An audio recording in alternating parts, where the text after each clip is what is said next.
Assalamualaikum warahmatullahi wabarakatuh.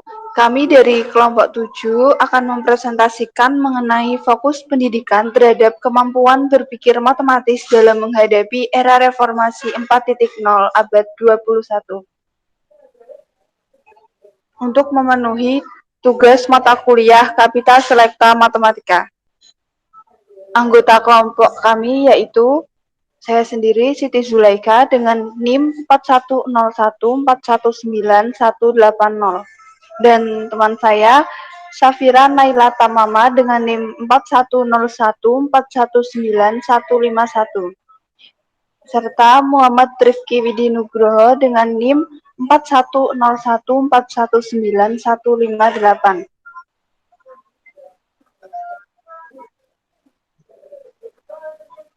Aduh.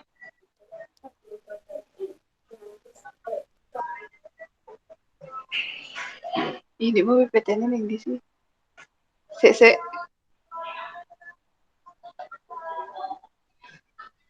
Revolusi Industri 4.0,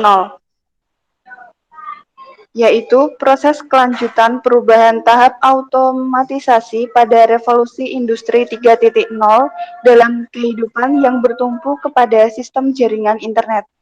Atau dapat diartikan suatu era di mana teknologi informasi telah menjadi basis dalam kehidupan manusia, karena dipengaruhi oleh perkembangan internet dan teknologi digital. Dampak revolusi industri 4.0.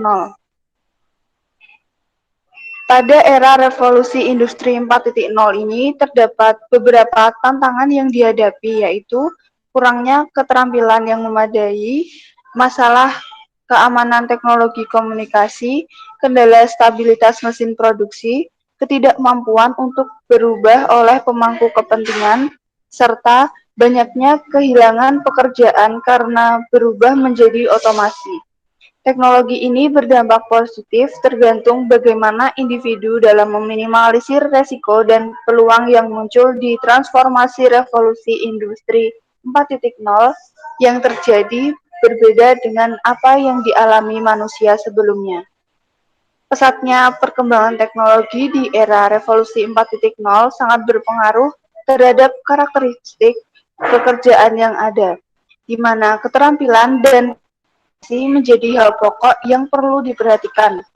Karena di era revolusi 4.0 ini, integrasi pemanfaatan teknologi dan internet yang begitu canggih dan masif juga sangat mempengaruhi adanya perubahan perilaku di dunia usaha dan dunia industri, perilaku di masyarakat, dan konsumen pada umumnya. Namun juga perlu diketahui bahwa digitalisasi program juga membawa dampak negatif. Peran manusia setahap demi setahap diambil alih oleh mesin otomatis. Akibatnya, jumlah pengangguran semakin meningkat. Akibat revolusi 4.0. Pemerintah dan perguruan tinggi di Indonesia harus dapat menyiapkan sumber daya manusia Indonesia dalam menghadapi revolusi 4.0. Kurikulum dan metode pendidikan harus menyesuaikan dengan iklim bisnis dan iklim industri yang semakin kompetitif dan mengikuti perkembangan teknologi dan informasi. Perguruan tinggi harus memperkuat kemampuan merespon kebutuhan dunia kerja, usaha dan industri dengan inovasi dan kurikulum lintas disiplin.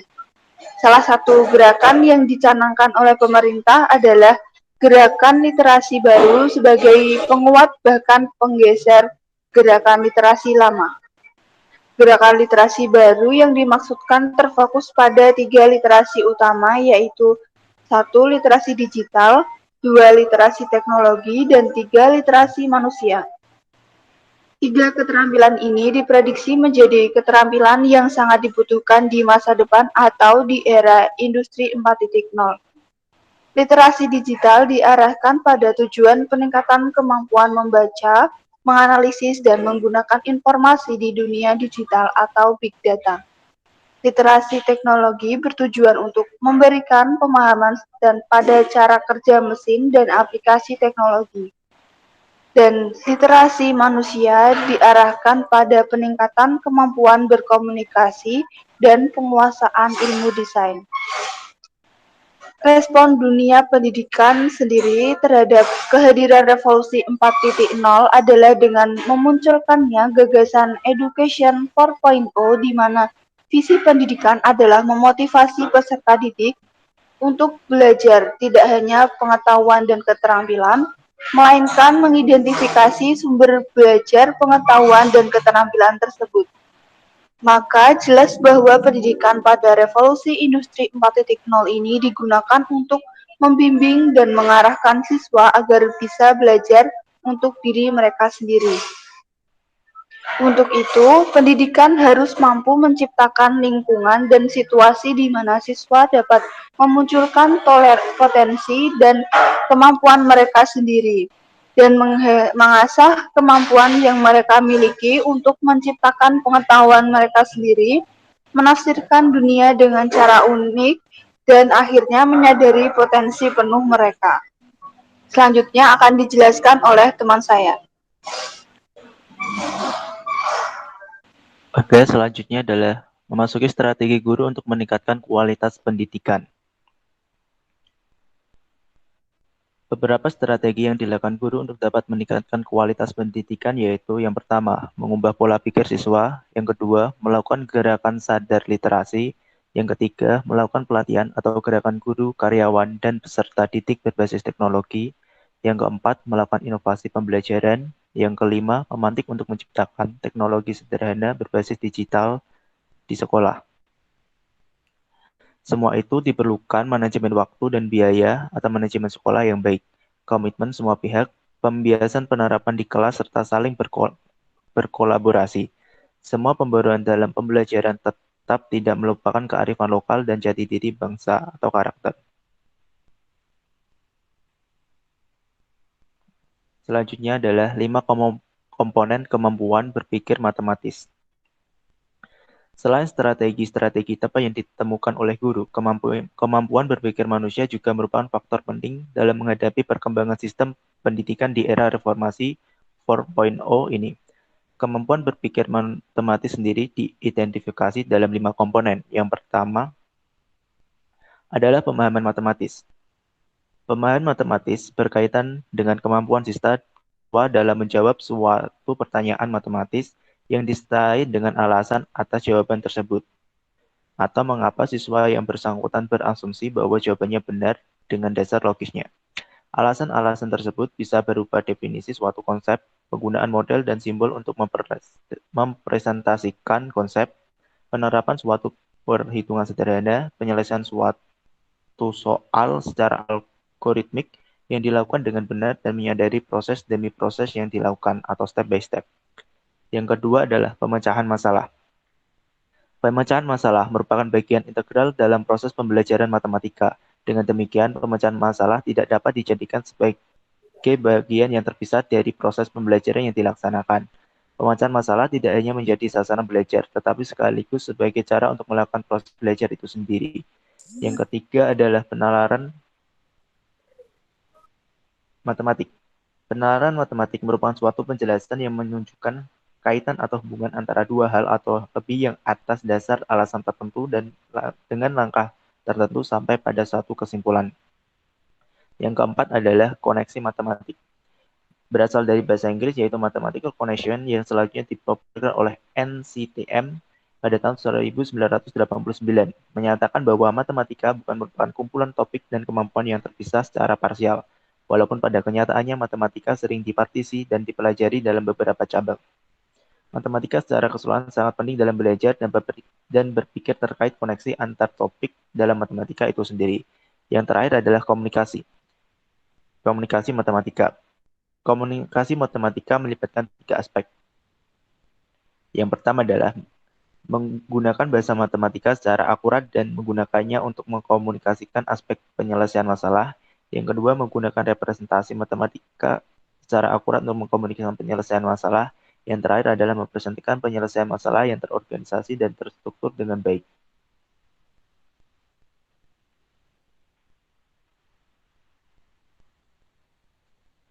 Kemudian dalam pembelajaran matematik era revolusi industri 4.0 memiliki tujuan dengan karakteristik 4C, yaitu yang pertama adalah communication. Communication atau komunikasi adalah interaksi sosial antar siswa yang saling menyampaikan gagasannya. Dalam hal ini, siswa dituntut menggunakan media digital dan media sosial untuk sebagai sumber belajar. Dalam pembelajaran matematika sangat diperlukan komunikasi yang baik antar siswa sehingga siswa mampu bertukar pikiran dengan baik dan dapat menambah pengetahuan siswa.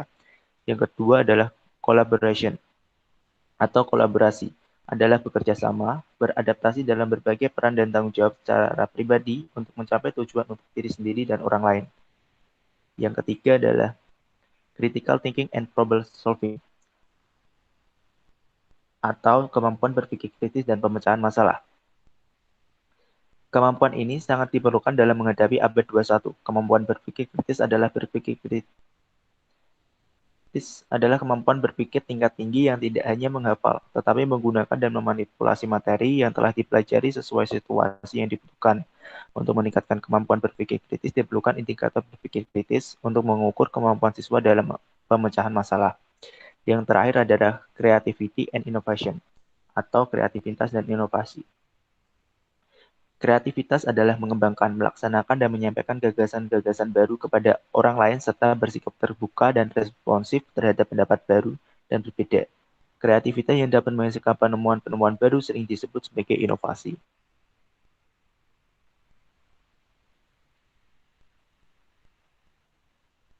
Pembelajaran berbasis 4C dalam menghadapi era revolusi industri dapat dilakukan dengan menanamkan 4 kemampuan yang membuat siswa dapat mengembangkan kemampuan yang ada pada dirinya. Proses berpikir matematis dilaksanakan dengan memberikan berbagai permasalahan kontekstual yang familiar dengan kehidupan siswa untuk diselesaikan secara optimal oleh siswa dalam konteks pembelajaran matematik yang menarik bagi siswa. Schoenfeld menyatakan bahwa berpikir matematis merupakan proses mengembangkan sudut pandang matematis, menghargai proses matematisasi, serta memiliki keinginan kuat untuk menerapkannya, dan mengembangkan kompetensi dan melengkapi diri dengan segenap perangkat, lalu pada saat yang sama menggunakan perangkat tersebut untuk memahami struktur pemahaman matematika. Pembelajar berdasarkan asumsi tersebut, dapat dikatakan bahwa konsep matematis menjadi hal yang bersifat praktis dalam proses pembelajarannya melalui keinginan untuk menerapkannya. Dan konsep-konsep matematik yang dipelajari tersebut divisualisasikan secara konseptual untuk dapat menjembatani pengetahuan siswa dalam memahami hal-hal abstrak secara konkret dan dalam pembelajarannya. Dengan demikian, kompetensi matematik yang diharapkan untuk dapat dikuasai siswa dalam dipelajari dengan mudah dan dengan cara yang familiar dengan kehidupan siswa sehari-hari. Selanjutnya akan dilanjutkan oleh rekan saya. Selanjutnya, critical thinking. Critical thinking atau berpikir kritis biasanya diterapkan melalui kehidupan sehari-hari di mana manusia memiliki kemampuan atau alat ukur dalam menimbang keputusan melalui analisis dan evaluasi. Manusia sering melakukan pertimbangan terhadap apa yang akan mereka lakukan, kemudian mencari dampak, akibat, keuntungan, dan kerugian yang menjadi ciri bahwa manusia sedang berpikir kritis. Konsep pembelajaran berpikir kritis dapat mengasah kemampuan daya pikir peserta didik, sehingga peserta didik atau siswa dituntut untuk berpikir lebih dalam dan lebih jauh di dalam proses pendidikan. Tentunya hal ini memiliki dampak baik bagi para pendidik untuk menciptakan kreativitas siswa. Ada beberapa keuntungan yang diperoleh dari pembelajaran yang menekankan pada proses keterampilan berpikir kritis, yaitu yang pertama, pembelajaran lebih ekonomis, yakni bahwa apa yang diperoleh dan pengajarannya akan tahan lama dalam pikiran siswa. Yang kedua, cenderung menambah semangat belajar dan antusias baik pada guru maupun pada siswa. Yang ketiga, diharapkan siswa dapat memiliki sikap ilmiah. Dan yang keempat, siswa memiliki kemampuan memecahkan masalah baik pada saat proses belajar mengajar di kelas maupun dalam menghadapi permasalahan nyata yang akan dialaminya. Dalam membentuk pola pikir kritis peserta didik, tentunya harus melalui metode yang menstimulus peserta didik untuk lebih berpikir kritis. Ada 5 macam metode pembelajaran berpikir kritis, yaitu yang pertama, problem posing. Problem posing adalah metode pembelajaran menggunakan masalah-masalah sosial atau ilmiah yang diajukan oleh siswa untuk berdiskusi secara mandiri. Yang kedua, ada problem solving, yaitu metode pembelajaran yang menyajikan suatu permasalahan oleh guru atau pendidik yang kemudian dianalisis oleh siswa menggunakan kemampuan memecahkan masalah dan memberikan solusi. Yang ketiga, ada metode pembelajaran discovery, yaitu metode mengajar yang diatur sedemikian rupa dengan konsep penemuan oleh siswa. Yang keempat, ada metode pembelajaran observasi, yaitu metode pembelajaran dengan proses turun langsung menuju lapangan, di mana siswa dibebaskan untuk melihat, mencari, dan menganalisis permasalahan yang ada di sekitarnya. Metode pembelajaran yang kelima ada debat. Metode pembelajaran debat ini adalah metode pembelajaran melalui konsep adu argumen yang menjadi pemicu untuk berpikir kritis terhadap materi yang diberikan oleh peserta didik. Menyiapkan siswa yang siap bersaing dalam kehidupan sosial salah satunya dapat melalui penerapan kurikulum 2013 tentang pembelajaran HOTS. HOTS ini mendorong kemampuan siswa untuk mampu berpikir kritis lebih aktif dan mampu menghadapi era revolusi industri 4.0 sekarang ini atau untuk selanjutnya. Penerapan HOTS dalam pembelajaran ini dibuktikan dengan adanya proses pembelajaran yang berubah seperti siswa sering diberikan permasalahan-permasalahan yang ada di sekitarnya untuk mereka analisis. Bagaimana cara penyelesaiannya, penyebabnya, dan solusinya. Pembelajaran seperti itu dapat membantu siswa berpikir lebih kritis dan tidak hanya pasif di dalam kelas, duduk, dan mencatat saja. Selain HOTS, ada konsep pembelajaran yang sedang diinovasikan dalam bidang pendidikan di Indonesia, yaitu konsep pendidikan STM. Konsep pembelajaran STM ini muncul sebagai gerakan global untuk menjembatani kesenjangan antara kebutuhan dan ketersediaan keahlian yang diperlukan untuk pembangunan ekonomi di era industri 4.0. Dalam menghadapi era persaingan global, Indonesia pun menyiapkan sumber daya manusia yang handal dalam disiplin STM secara kualitas dan mencukupi secara kuantitas. STM sendiri merupakan pendekatan interdisipliner untuk mempelajari berbagai konsep akademik yang disandingkan dengan dunia nyata dengan menerapkan prinsip-prinsip sains, matematika, rekayasa, dan teknologi yang menghubungkan antara sekolah, komunitas, pekerjaan, dan dunia global. Memberikan ruang untuk pengembangan STM literasi dan dengannya memiliki kemampuan untuk bersaing dalam dunia ekonomi baru. STM sebagai suatu basis kurikulum yang idenya adalah mendidik siswa dalam 4 disiplin ilmu, sains, teknologi, engineering, dan matematika secara pendekatan interdisipliner, menyajikan paradigma pembelajaran yang kohesif dengan basis aplikasi pada dunia nyata atau alam. Akan tetapi STM itu masih memiliki kekurangan karena belum mampu menangani masalah pandangan hidup yang sesuai dengan sila pertama Pancasila di Indonesia, yaitu ketuhanan yang Maha Esa. Oleh karena itu, STM diperlukan perubahan atau penambahan dalam disiplin ilmu yang ada. Penambahannya berupa unsur yang dapat menjawab permasalahan makna nilai ketuhanan yang Maha Esa. Nilai ketuhanan yang Maha Esa sebagai prinsip penting untuk tatanan berkehidupan di NKRI. Pembelajaran bisnis STM akan bahkan dapat menghilangkan nilai ketuhanan yang Maha Esa. Oleh karena itu, sebagai suatu model pembelajaran, STM ditambahkan 2 disiplin ilmu, yaitu religi dan art, yang disingkat menjadi RASTEM. Sebagai gagasan terbaru, hasil pemikiran setelah menganalisis dan mengkaji model pembelajaran terbaru yang sedang disosialisasikan baru-baru ini oleh Kementerian Pendidikan dan Kebudayaan Indonesia untuk tingkatan SMP atau MTS dan SMA atau MA atau SMK dan madrasah kejuruan.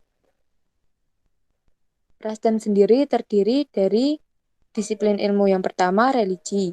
Religi meliputi kegiatan menghargai, menghayati, dan menerapkan ajaran agama yang dianutnya dalam kehidupan sehari-hari. Yang kedua ada disiplin ilmu art atau ilmu atau seni. Art adalah kegiatan menghargai, menghayati, menciptakan, dan menerapkan tentang kebahasaan, sastra, bernyanyi, melukis, seni rupa, menari, dan mendesain suatu karya, jasa, atau produk industri. Yang ketiga, ada sains. Sains meliputi kegiatan mengungkap dan menerapkan tentang keilmuan melalui proses faktual, konseptual, prosedural, dan metakognitif. Yang keempat ada teknologi. Teknologi meliputi kegiatan mengenal, memahami, membuat, atau memanfaatkan alat-alat mulai dari alat ringan, produk teknologi sederhana, sampai termuktahir. Yang kelima ada engineering.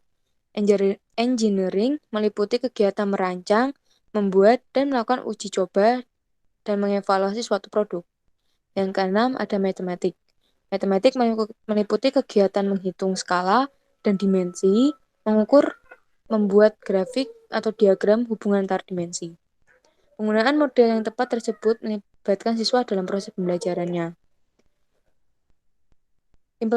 Implementasi dari RASTEM dalam meningkatkan critical thinking tersebut dilalui dengan berbagai macam kegiatan atau nilai-nilai yang terkandung dalam RASTEM. Pengembangan model pembelajaran ini adalah jawaban atas berbagai tantangan di era revolusi industri 4.0. Generasi muda saat ini harus dibekali dengan berbagai keterampilan untuk bisa bertahan di era revolusi industri 4.0. Antara lain, digital literasi, berpikir kritis atau critical thinking, komunikasi, kolaborasi, dan kreativitas dalam memecahkan masalah. Salah satu proses pembelajaran yang mendukung model pembelajaran RASTEM adalah pembelajaran Project Based Learning atau PJPL, Problem Based Learning atau PBL, atau Discovery Learning. Pembelajaran berbasis proyek atau Project Based Learning merupakan model pembelajaran yang berpusat pada siswa dan memberikan pengalaman belajar yang bermakna bagi siswa. Pengalaman belajar siswa maupun perolehan konsep dibangun berdasarkan produk yang dihasilkan dalam proses pembelajaran berbasis proyek. Penerapan PJPL dalam pembelajaran sains dari hasil penelitian dapat meningkatkan hasil belajar kognitif, membentuk sikap perilaku peduli terhadap lingkungan, keterampilan proses sains, dan pembelajaran efektif. Pembelajaran berbasis proyek lebih sesuai dalam pembelajaran interdisipliner karena secara alami melibatkan banyak keterampilan akademik yang berbeda, seperti membaca, menulis, dan matematika, serta sesuai dalam membangun pemahaman konseptual melalui asimilasi mata pelajaran yang berbeda, sehingga PJBL diharapkan dapat membangun literasi sains siswa.